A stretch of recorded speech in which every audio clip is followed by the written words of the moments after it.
दिल्ली से बड़ी खबर आपको बता दें, जहां प्रधानमंत्री नरेंद्र मोदी ने रविवार को ग्लासगो में ऐतिहासिक प्रदर्शन करने वाले भारत के कॉमनवेल्थ गेम्स 2026 के पदक विजेताओं से नई दिल्ली स्थित अपने आधिकारिक आवास 7 लोक कल्याण मार्ग पर मुलाकात की। और इस मुलाकात की तस्वीरें सोशल मीडिया प्लेटफॉर्म एक्स पर शेयर करते हुए पीएम मोदी ने लिखा, 7 लोक कल्याण मार्ग पर कॉमनवेल्थ गेम्स 2026 के हमारे शानदार मेडल विजेताओं की मेजबानी करके बहुत खुशी हुई। गेम्स के दौरान उनके अनुभवों के बारे में भी सुना। उन सभी ने अपने बेहतरीन प्रदर्शन से देश का मान बढ़ाया है। उनकी सफलता कई युवाओं को प्रेरित करेगी। इसके साथ ही प्रधानमंत्री नरेंद्र मोदी ने एक्स अकाउंट पर इस मुलाकात का एक वीडियो भी शेयर किया, जिसकी शुरुआत विमेंस 51 किलोग्राम भार वर्ग में गोल्ड जीतने वाली बॉक्सर साक्षी चौधरी ने। इस वीडियो में साक्षी ने कहा, हेलो फ्रेंड्स, मैं साक्षी चौधरी। आज हम सभी कॉमनवेल्थ गेम्स मेडलिस्ट को आदरणीय प्रधानमंत्री सर ने बुलाया है। हमें इस पर काफी गर्व महसूस हो रहा है। हमें प्रधानमंत्री से मिलकर बहुत खुशी हुई। वह बहुत विनम्र है। बोल पाऊंगी कि हाँ, मैं मोदी जी से मिली हूँ। इतने आंसू टपक रहे थे, मुझे लगता है कि आंसू के हर बूंद से जैसे गोल्ड मेडल टपक रहा है। क्या हुआ, वो रेस्टोरेंट वाले से झगड़ा कर रही थी? उस मैप पर नजर जाना, मैं सच बताता हूँ, लंबे समय तक लोगों को याद। 2015 वर्ल्ड मिलिट्री गेम थे और मेरी पाकिस्तान के साथ पहली फाइट आ गई थी। वो फाइट तो मैं जीत गया और फिर वो मेरे को बोला कि भाईजान, आपका नाम नरेंद्र है, आपके कोच का नाम नरेंद्र है, आपके प्रधानमंत्री का नाम नरेंद्र है, तो मुझे नरेंद्र नाम से नफरत हो गई है।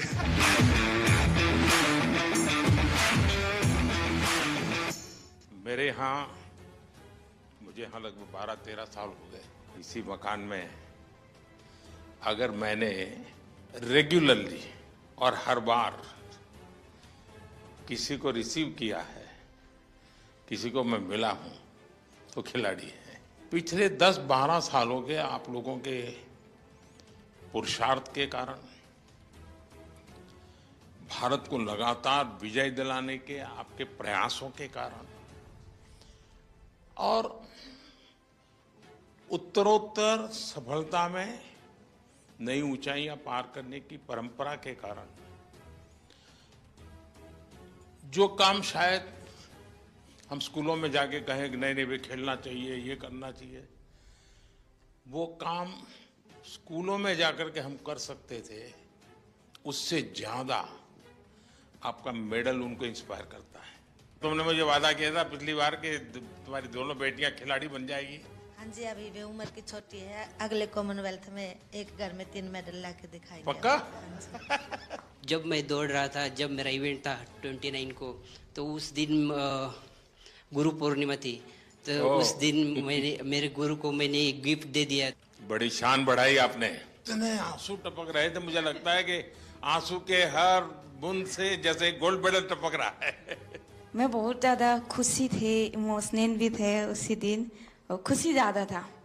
और मैं इसलिए रोई थी कि मेरा पेरिस ओलंपिक में मेरा 1 केजी में मेडल रह गई थी।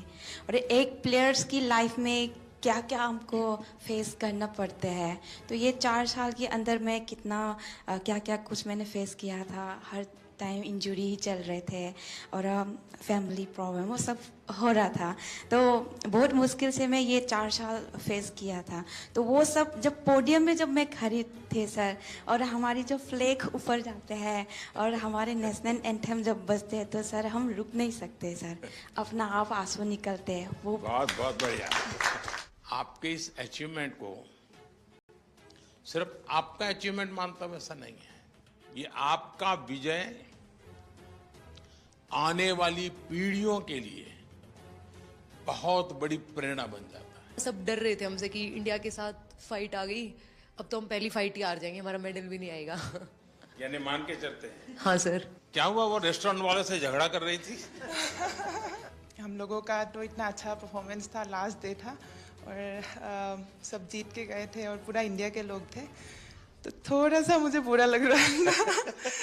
तो मैंने उनको अच्छे से बोला, रिक्वेस्ट किया था सर, फिर उन्होंने मान भी लिया। अभी चेंज भी हो गया सर। इस विजय की परिस्थिति, खुशी, आनंद अपने साथियों के साथ, और गेम पूरे हो चुके हैं, तो एक हंसी मजाक मस्ती का मूड। ऐसे समय उस मैप पर नजर जाना और उसको रजिस्टर करना और तुरंत सिर्फ मेडल लेते समय देश खड़ा हो जाता है ऐसा नहीं, भीतर से देश का भाव। मैं सच बताता हूं, ये वीडियो सामान्य नहीं है, लंबे समय तक लोगों को याद रहे। ये बॉक्सिंग वालों से भी दुनिया के खिलाड़ी अब डरने लगे हैं।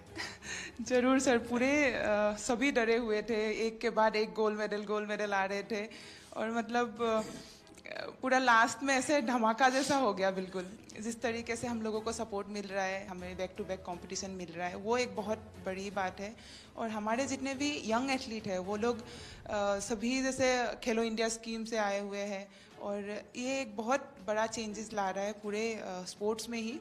अगर आप लोग खेलो इंडिया को की प्रतिष्ठा बढ़ाते हैं, और प्रतिष्ठा सिर्फ वहां जाकर के रिबन काटने से नहीं होगी, आप वैसे ही खेलेंगे जैसे एक छोटा विद्यार्थी, एक छोटा नौजवान, छोटा खिलाड़ी खेलता है, ये बहुत बड़ा कंट्रीब्यूशन करेगा। क्योंकि अभी तो हमें बहुत आगे जाना है, बहुत मेडल लाने हैं। करगिल विजय दिवस पर किसकी विजय हुई थी? उस दिन कारगिल डे था वैसे, और जिस दिन मैंने पाकिस्तान के साथ फाइट किया था सर, वो उस दिन का था। तो मैं एक इंडियन आर्मी से हूँ, तो मैंने उस दिन मैं पहले से बहुत वो था कि सर पाकिस्तान को हराना है। तो मैंने वो काम पाकिस्तान को एक तरफा मैंने 5-0 से हराया। तो मैंने हमारा इंडियन आर्मी का कारगिल हीरोज को मैंने डेडिकेट किया था सर। आपको यह याद रहना, और आप स्वयं फौज से हैं, तो मैं जरूर मानता हूं कि देश के वीर जवानों को आपने जो भाव प्रकट किया ना कि मैं करगिल के विजेताओं को मेरा मेडल समर्पित करता हूं, उसने उस विजय पर 4 चांद लगा दिए और जिसको पराजित करना था उसी को किया आपने। वो पाकिस्तान की बात चल रही, मुझे किस्सा याद आ गया सर। 2015 वर्ल्ड मिलिट्री गेम थे और मेरी पाकिस्तान के साथ पहली फाइट आ गई थी।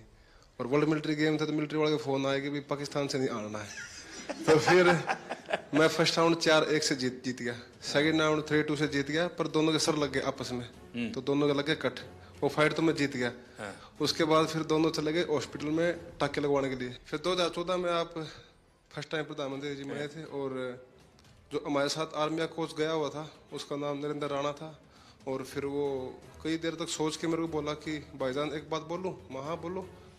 बोला भाईजान आपका नाम नरेंद्र है, आपके कोच का नाम नरेंद्र है, आपके प्रधानमंत्री का नाम नरेंद्र है, तो मुझे नरेंद्र नाम से नफरत हो गई है।